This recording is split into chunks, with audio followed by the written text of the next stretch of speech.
हमारे जीवन में कई सारे ऐसे लोग होते हैं जो हमारे सामने से भी और पीछे से भी गालियां देते हैं और अपमानित भी करते हैं।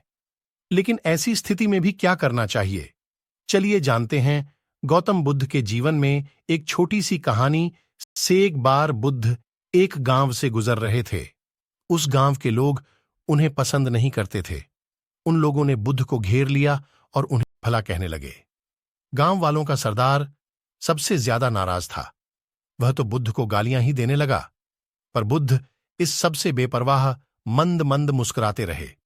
सरदार काफी देर तक बुद्ध को गालियां देता रहा, लेकिन कुछ ही देर में उसका मुंह सूखने लगा, जिससे वह चुप हो गया। यह देखकर बुद्ध बोले, अगर तुम्हारी बातें समाप्त हो गई हों तो मैं आगे बढ़ूं। मुझे जवाब देने के बजाय मुस्कुरा रहे हो, तुम इसकी प्रतिक्रिया क्यों नहीं देते? बुद्ध बोले, वत्स, तुमने आने में तनिक देर कर दी। यदि तुम 10 वर्ष पहले आए होते तो मजा आ जाता, क्योंकि 10 वर्ष पहले मैं भी तुम्हारी तरह था। अगर उस समय तुम मुझे बुरा भला कहते, गालियां देते, तो मैं भी क्रोधित हो जाता। मैं तुम्हें इससे भी अधिक गालियां देता। हो सकता है मुझ तक पहुंच ही नहीं रही। मैं इससे आवेशित तभी होऊंगा जब मैं इसमें भागीदार हो जाऊंगा, जब मैं इन्हें स्वीकार कर लूंगा। लेकिन मैं तो तुम्हारी इस क्रिया से निरपेक्ष हूं, इससे बहुत दूर हूं। इसलिए मैं अब भी पहले की तरह शांत हूं। यह सुनकर सरदार बोला, अरे ऐसे कैसे? मैंने तो तुम्हें गालियां दी हैं और वो पूरे गांव वालों के सामने दी हैं। फिर उसे लेने या न लेने का क्या मतलब है? बुद्ध बोले, कहा कि मेरा पेट भरा हुआ है, इसलिए मैं इसे ग्रहण नहीं कर सकता। यह सुनकर वह व्यक्ति मिठाई वापस लेकर चला गया, क्योंकि जब तक मैं कोई चीज लूंगा ही नहीं तो कोई मुझे कैसे दे पाएगा? इसमें तो मेरी सहमति आवश्यक है ना? हां, यह तो है। एक व्यक्ति ने बुद्ध का समर्थन किया। बुद्ध ने पुनः पूछा, जब मैंने मिठाई लेने से मना कर दिया तो उन लोगों ने उसका क्या किया होगा? उन्होंने मिठाई अपने घर वालों में बांट दी होगी, एक व्यक्ति ने जवाब दिया। बुद्ध ने कहा, ठीक कहा तुमने। उस मिठाई की तरह ही तुम मेरे लिए गालियां लेकर आए हो और चाहते हो कि मैं इन्हें ग्रहण कर लूं, पर भाई मैं इन्हें लेता ही नहीं। अब बताओ तुम इनका क्या करोगे? उस व्यक्ति के पास इसका कोई जवाब नहीं था। बुद्ध पुनः बोले, मुझे तुम पर दया आती है वत्स।